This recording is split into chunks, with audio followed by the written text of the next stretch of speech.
Welcome to Fun Islamic Facts, where I share fun facts about Muhammad and the Quran whenever jihadis go on a killing spree. For centuries, dogs have been described as man's best friend. Not surprisingly, the Prophet who commanded his followers to slaughter men also commanded them to slaughter man's best friend. And it all began when Muhammad got stood up for a date because of a puppy. Sahih Muslim 55:11.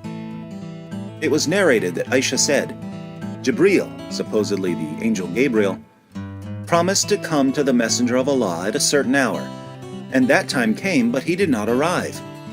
He, the messenger, had a stick in his hand which he threw down and said, Allah does not break his promise, and neither do his messengers.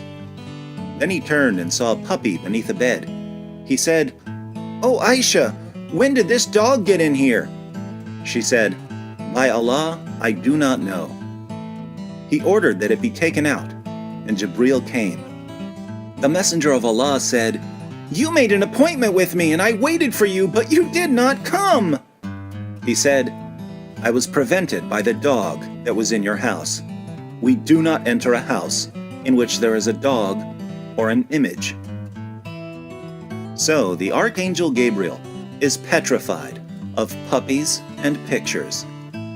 After learning about Gabriel's phobias, Muhammad could have simply been careful to check his house for puppies whenever Gabriel was coming over. But this is Muhammad we're talking about, and it just wouldn't be Muhammad without an epic bloodbath. So the canine carnage began.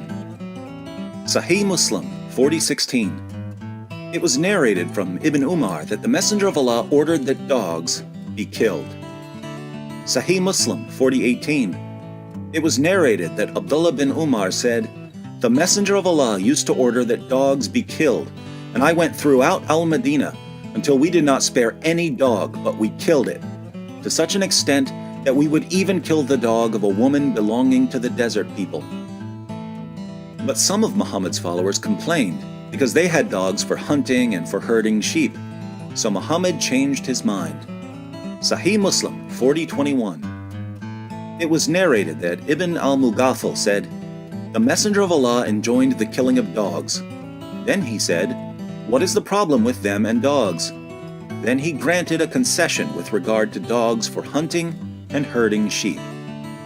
So, certain dogs were okay, as long as they were fetching your birds or herding your sheep. But some dogs were much worse. Some dogs are the devil. Sahih Muslim 1137.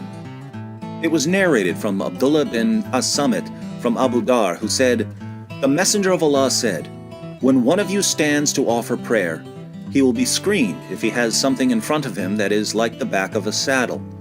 If he does not have something in front of him that is like the back of a saddle, then his prayer will be interrupted if a donkey, a woman, or a black dog passes in front of him.'